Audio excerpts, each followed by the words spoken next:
What's going on, y'all? It's Greg. Greg said it.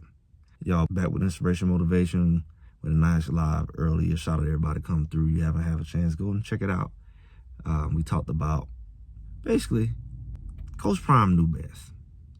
You really think about it, a lot of the stuff that he know. Think about it. He's from the football background. He's from the NFL. That's really his thing. He did baseball, but his relationships mostly in football. He stayed around his career, NFL Network, been an analyst. That's what he do. He know the ins out of that thing. He thought he had some friends. It revealed that people really wasn't whatever. Maybe because the intimidation of him coming to the NFL and the talks around that time, I don't know. But he thought he had some friends. He thought he had people that would support him. Not quite. And that's sad. And like he said, it was Asante Samuel, he said, he's still not getting over that. And I know that. And people thought that's what he was going through when he was sick. And he kind of was quiet. And I was like, oh, something deeper going on, especially when Michael Irvin was crying and stuff like that and pray for him. I knew it was pretty serious. I thought maybe it had something to do with the blood clots. Blood clots cause a lot of stuff when they move around. I didn't know it was a whole new issue. I talked about that earlier this week. But when you really look at it, what's going on with Shedeur? Shedeur's up there. He's outperforming the guys. All they do is minimize what he's doing. Yeah, the NFL colluded. I said it. They came together and want to send a message. And they possibly look like they still doing it. You can't say he go to another team being the better if they all in on it. Sorry. We can make it like it's all Cleveland. Cleveland, I don't think they're even smart enough to pull that off. They ain't even big boy enough. But they've been empowered to do it because nobody else is competing and contending for him. So it goes back to a comment Coach Prime made, and we talked about this a little earlier about he didn't want his son to go to certain type of programs. And let's just fast forward. That program was Cleveland. Everything he described, whether you could say he wasn't talking about them or not, I feel like he did say it at some point, it was insinuated or whatever.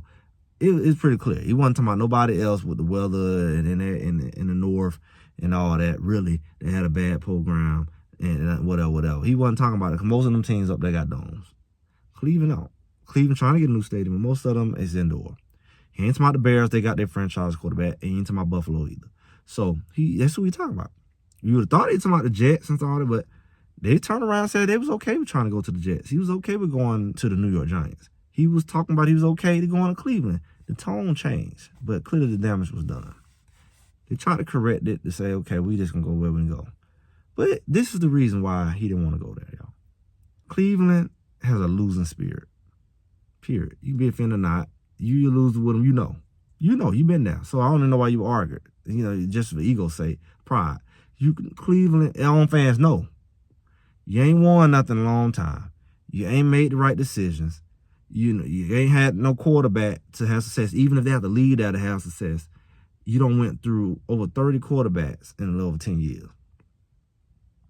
So the reality is the same organization, and it's pretty much the same ownership. You ain't made the right decisions yet. You haven't shown that you know what you're doing or that you can hire people to know what you're doing. Yet you appear as if you got some handle over Shedeur. Now, again, I think only the people gave you that was in the field because, if it was really a fair game and people was really trying to go up there, they wouldn't even got him in the first place. And they definitely would take him.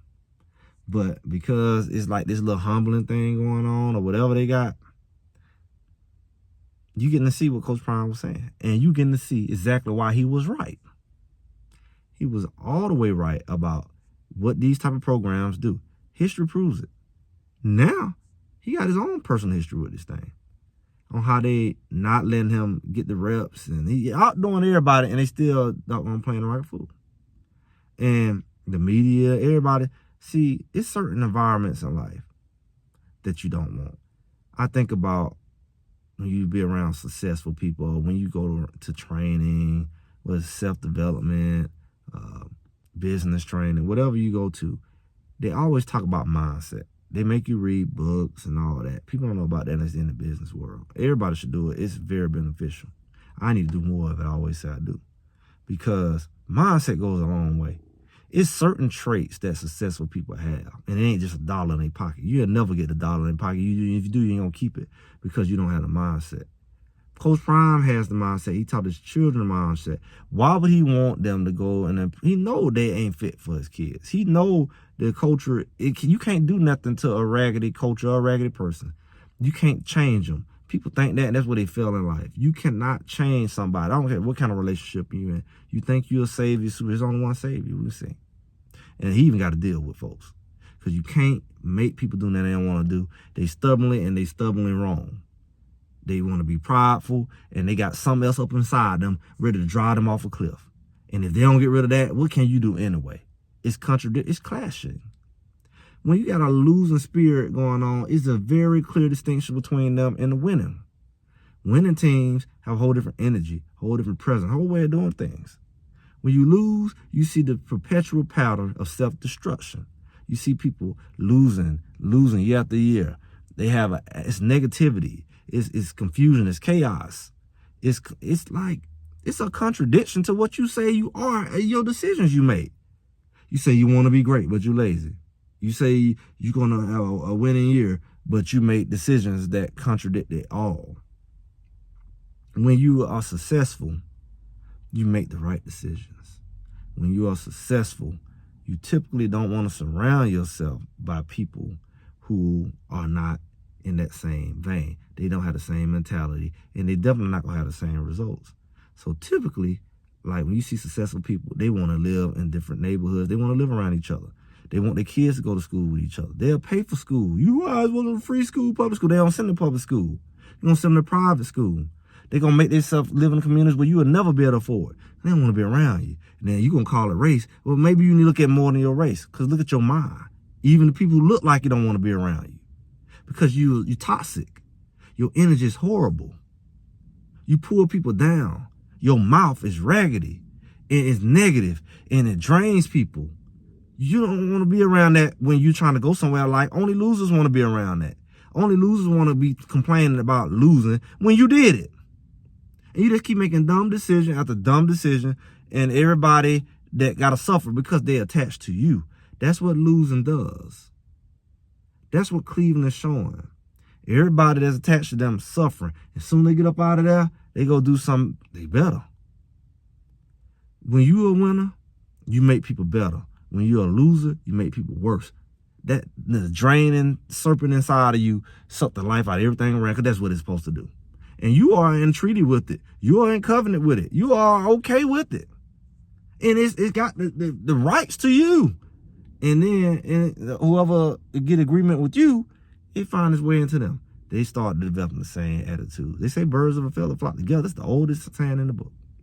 And people been saying that for years. And you don't know what it means. But you live long enough, you know it's true. You true in your experience and everybody else's experience you looking at, which becomes your experience too. You got to be wise. And that's why the man wanted to keep his children out of that. He a hard-working young man, right attitude. He got to deal with that nonsense. Why you got to explain yourself to people who ain't even worthy? It's like being in a relationship. You trying to doggone somebody ain't even worthy of you. Nothing you do is value. It's like what they say, the Bible say, do not cast your pearls to swine. Even the Bible say that. But why you do it? It's a foolish thing to ignore that principle. Because clearly you can't do nothing with them doggone swine. When you're dealing with swine, it ain't nothing you could do to convince them to show them your worth. They don't know worth. They don't care about worth. They eat everything. That's what a swine do. Eat theyself. They gonna eat the pearls. They gonna treat it like mud. You just wasted it. That's what it means. God forbid. All this stuff Shedeur is knowing up there. And all the quarterback help they need with them sorry quarterbacks. They touchdowns ain't up to par. They passing percentage are not up to par. They just don't have the pedigree or the background to show that they got what it take to lead that raggedy team. But that's what they like, clearly. That's what they do. So here you are. They don't know what's valuable, clearly. Everything else, oh, Dylan is a processing machine. And he throwing all kinds of dirt balls and all over the head. Maybe his processing good, but his accuracy sure isn't. They knocking his balls down. But what is he processing with all them interceptions, incompletions? What is he processing? You like that. Even the coaches like that. Oh, they give him the reps. They preparing him to play. Play what? Look at the freaking results. What are you trying to prove? You love to lose? Like, really?